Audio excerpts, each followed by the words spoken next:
आई, आज होळीचं काय बनवलेलं आहे? पुरणपोळी बनवलेली आहे. तर बघ, राणी किचन डिश मध्ये मस्त अशा पुरणपोळ्या, त्यानंतर आमटी, भात, भजी, दूध, भजी आहेत, कुरडई आहेत, दूध आहे, तूप टाकून भाजी आहे. तर असं आपलं होळीचा बेत आहे जेवणाचा, पुरणपोळीचा. तर बघ, घे खाऊन, कसं आहे टेस्ट ते पण सांग. तर होळीच्या तुम्हा सर्वांना खूप खूप शुभेच्छा. आणि मस्त असं पुरणपोळीचं जेवण खा आणि मस्त राहा. कसं झालेलं आहे?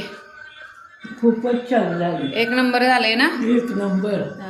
तर अशाच रेसिपी आपल्या राणी किचन डिशला जाऊन पूर्ण व्हिडिओ पाहत राहा आणि मस्त खात राहा आणि करत राहा. Thank you so much.